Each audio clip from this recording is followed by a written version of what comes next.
This video is very important because the chapter phrases and clauses is very important. So what are phrases? Phrases are a group of words which do not make a complete sense. 2-3 word होगा जो एक complete meaning नहीं देगा. जैसे the room was marked with a cross. So with a cross जो bold में है, a group of words क्योंकि 3 words हैं, तो क्या ये complete meaning दे रहा है with a cross? नहीं. The house stands on the top of the hill. Top of a hill. Top of a hill. This is not making a complete sense. Top of a hill में क्या है, कौन है, ये पता नहीं चल रहा. My house is square like this. तो like this. इस तरह का जो group of words है जो incomplete meaning देता है, इसी को phrases बोलते हैं. ठीक इसका opposite होता है a group of words which makes a complete sense. उसको clauses बोलते हैं. तो पहले फ्रेजेस के बारे में और पढ़ेंगे. जैसे under the cover of darkness, the beauty of the rising sun, in the fading light, by and large, as a rule, after all. These are all phrases because they don't have a complete meaning of their own. Like Chachi was dash a fairly tolerant person. Chachi was by and large मतलब almost a fairly tolerant person. Such cases dash are not dealt by this office.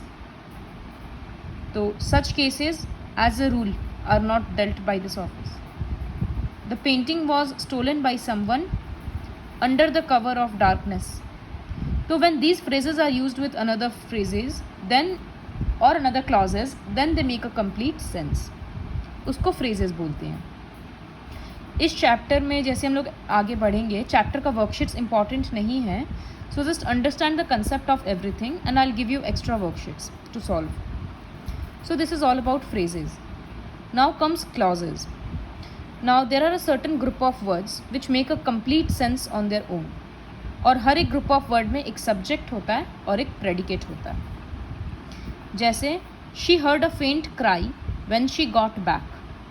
तो यहाँ जो bold में है when she got back, इसमें एक subject है she, predicate है got back.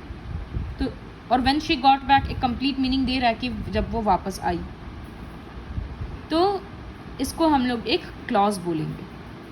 So a group of words which makes certain meaning and has a subject and a predicate is called clause. What she had accomplished so that remains of rooms stood gaping open. तो इस तरह का जो भी part है वो सारा clauses होता है. Now clauses comes in 3 parts. Okay, like this worksheet first. Rita is feeling good because. Now you have to complete the sentence in such a way that your answer should have one subject and a predicate. तो Rita is feeling good because her friends are coming to meet her. तो यहाँ पर her friends subject हो गया और बाकी का predicate हो गया. Mr. Sundar is laughing because he is watching a comedy movie. तो इसमें he subject हो जाएगा, बाकी का predicate. Sujoy is feeling happy because he has won a trophy.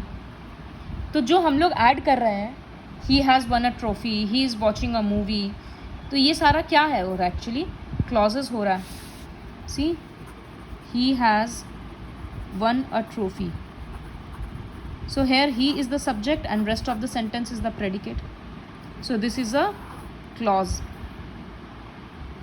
Ridhima is angry because her friends fought with her. So like this you have to complete. Now leave worksheet 5. We'll directly move on to the adverb clause. So clauses are of 3 types: adverb clause, adjective clause and noun clause. So what is adverb clause? The group of words which tell us more about the verb are called is called adverb clause. जिससे adverb क्या होता है, जो verb के बारे में ज़्यादा बताता है. She ran fast. तो यहाँ पर fast adverb हो रहा था क्योंकि वो ran के बारे में, वो किस तरह से दौड़ी उसके बारे में बता रहा था. तो इसी तरह से जब एक group of words किसी verb के बारे में बताएगा तो group of words इसलिए वो clause होगा, verb को describe कर रहा है तो वो adverb clause होगा. For example, the children got together after their school had got over. तो चिल्ड्रन गॉट टुगेदर ये एक वर्ब हो रहा है, कब मिला? जब स्कूल ख़त्म हो गया। कब मिले वो लोग? जब स्कूल ख़त्म हो गया। तो ये एक वर्ब के बारे में और डिस्क्राइब कर रहा है, इसी वजह से ये एडवर्ब क्लॉज हुआ। She will be staying with me though she can afford a good hotel. तो she will be staying with me ये मेन क्लॉज है। इसमें से वर्ब कौन सा है? स्टेइंग विथ मी। अब ये जो बचा हुआ पार्ट है ये उसी को और डिस्क्राइब कर रहा है कि इवन दो वो एक अच्छा होटल अफोर्ड कर सकती है, फिर भी वो मेरे साथ रहेगी। They can win the match. तो यहाँ पर कैन विन वर्ब हो रहा है। इफ़ दे वर्क हार्ड, तो अगर हार्ड वर्क करेंगे तभी जीतेंगे। इफ़ दे वर्क हार्ड यहाँ पर जो क्लॉज है वो एडवर्ब क्लॉज होगा, बिकॉज वो वर्ब के बारे में और ज़्यादा बोल रहा है। Her parents disapprove of parties if they are held late at night. तो पार्टीज़ के बारे में ही और ज़्यादा बोल रहा है, तो इसीलिए ये एडवर्ब क्लॉज हो रहा है। Pratinav ran fast so that he could reach the school in time for the class. क्यों दौड़ा? वर्ब के बारे में और ज़्यादा डिस्क्राइब हो रहा है, तो वो एडवर्ब क्लॉज हो रहा है। So a group of words which acts as an adverb is called adverb clause. You don't have to do the worksheet from here. Second is adjective clause. So similarly the group of words which acts like an adjective is called adjective clause. जैसे the family that lives next door hails from Australia. तो that lives next door ये किसके बारे में हो रहा है? Family के बारे में ही और बोला जा रहा है। तो जब एक नाउन के बारे में और बोला जाता है तब वो एडजेक्टिव होता है, तो इसी वजह से ये group of words adjective clause हो जाएगा. A dog, I have a dog that follows me everywhere. This is the garden that is famous for its roses. Garden के बारे में और बोल रहा है. तो when a group of words will describe more about the noun, then we will call that an adjective clause. The last clause is noun clause. So when a group of words will act like a noun, then we will call it as a noun clause. I fear it is going to rain today. It is going to rain. तो एक चीज़ observe करना होगा कि जो noun clause होता है उसमें जो क्लॉज होता है वो एक्चुअली या तो सब्जेक्ट होता है या तो ऑब्जेक्ट होता है सेंटेंस का. Just wait for a minute, wait for few seconds.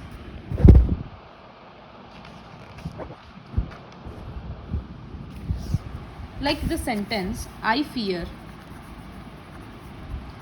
It is going to rain. So I fear, यहाँ पर आई सब्जेक्ट है. ये जो बचा हुआ पोर्शन है ये क्लॉज है. यहाँ पर ये किसी वर्ब को डिस्क्राइब नहीं कर रहा है या किसी नाउन को डिस्क्राइब नहीं कर रहा है, ये सेंटेंस को ख़त्म कर रहा है. तो ये एक्चुअली सेंटेंस का ऑब्जेक्ट है, इसी वजह से इसको नाउन क्लॉज बोला जाएगा. What we need, second example, what we need is good sleep. तो वॉट वी नीड यहाँ पर ये तो सब्जेक्ट का काम कर रहा है क्योंकि वी है, तो इसी वजह से ये नाउन क्लॉज है. तो जो नाउन क्लॉज होता है वो सेंटेंस में कभी ऑब्जेक्ट का काम करता है, कभी सब्जेक्ट का काम करता है, वो किसी वर्ब को डिस्क्राइब नहीं करता. तो this is noun clause. So we read about 3 clauses.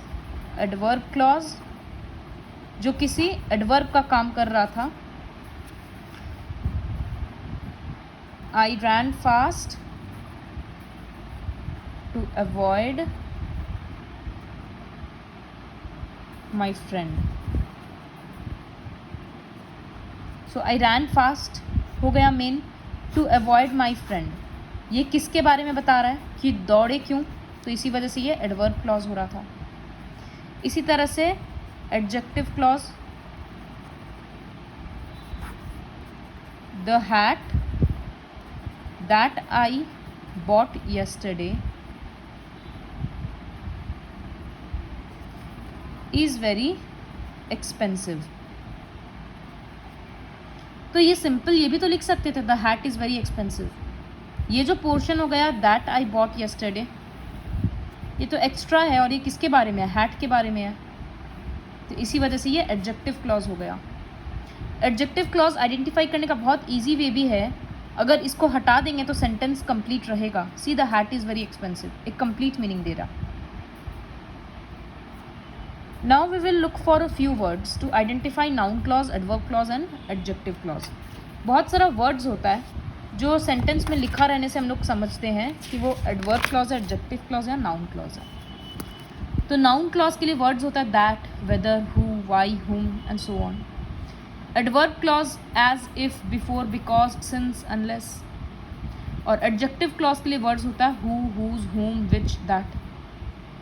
तो ऐसा बहुत सारा वर्ड्स है जो जैसे नाउन और एडजेक्टिव के लिए सेम है. दोनों के पास हु है, हुम है. तो कैसे समझेंगे कि नाउन क्लॉज है या एडजेक्टिव क्लॉज है? वो विथ प्रैक्टिस आएगा. दूसरा ये भी बताएं कि एडजेक्टिव क्लॉज अगर हटा देते तो सेंटेंस इनकम्प्लीट नहीं लगता है. So let us start some examples. I am not doing anything from the practice book. So this. The jury believed that the man was guilty. Now you have to identify whether this is an adjective clause, noun clause or adverb clause. तो the jury believed that the man was guilty. तो यहाँ पर clause क्या होगा? That the man was guilty. कौन सा clause होगा?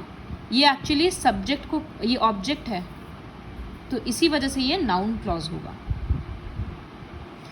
Come when you like. So when you like is the clause. किसको डिस्क्राइब कर रहा है? कम. कम इज़ अ वर्ब, तो इसी वजह से ये एक एडवर्ब क्लॉज होगा. I know the girl who won the prize. So I know the girl who won the prize. So यहाँ पर क्लॉज क्या है? Who won the prize. तो ये किसको डिस्क्राइब कर रहा है? उस लड़की के लिए है, तो नाउन के लिए है, इसी वजह से ये एडजेक्टिव क्लॉज होगा. He confessed that he was guilty. So that he was guilty ये सेंटेंस को कंप्लीट कर रहा है, ये सेंटेंस का ऑब्जेक्ट है. ही सब्जेक्ट है, कन्फेस्ड वर्ब है, that he was guilty is the object. Therefore ये नाउन क्लॉज हो रहा है. I know you have great regard for him. So I is the subject, know is the verb. Now you have great regard for him is the object, therefore this is a noun clause. Do you think that I am a fool?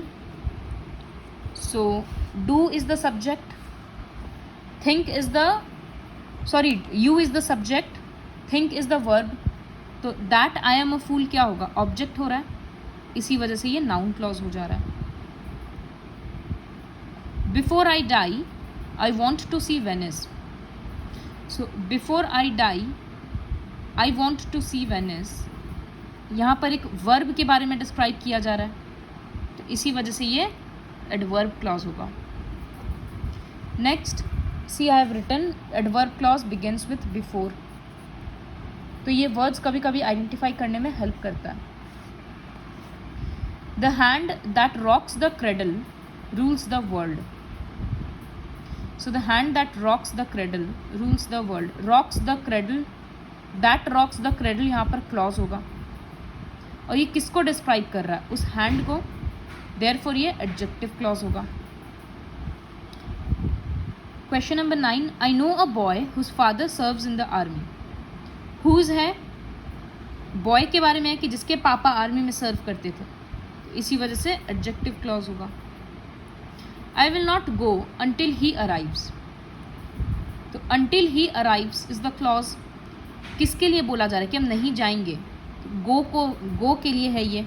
therefore it is a verb and so the clause is the adverb clause.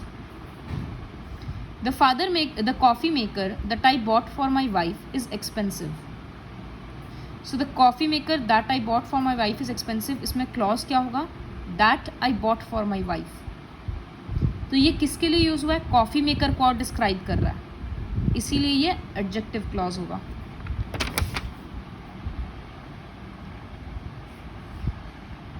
If you give respect you get respect. So if you give respect you get respect. यहाँ you get respect किस word को describe कर रहा है? Give को. इसी वजह से ये give is a verb, therefore the clause is an adverb clause. So like this you will have to identify. सबसे पहले हम लोग ये देखेंगे कि क्लॉज क्या है. उसके बाद अगर कोई पर्टिकुलर वर्ड है बिफोर, सिंस, हेंस, उस तरह से, या फिर हम लोगों को ये देखना होगा उसको हटाने से काम चल रहा है या नहीं, या वो किसका काम कर रहा है. सबसे सिंपल, वो सेंटेंस का सब्जेक्ट है या ऑब्जेक्ट है, तब तो वो नाउन क्लॉज होगा. अगर वो एक एडवर्ब के जैसा काम कर रहा है तो वो एडवर्ब क्लॉज है. और अगर वो किसी नाउन को डिस्क्राइब कर रहा है जस्ट लाइक एन एडजेक्टिव, तो वो एडजेक्टिव क्लॉज है. So this is all about phrases and clauses.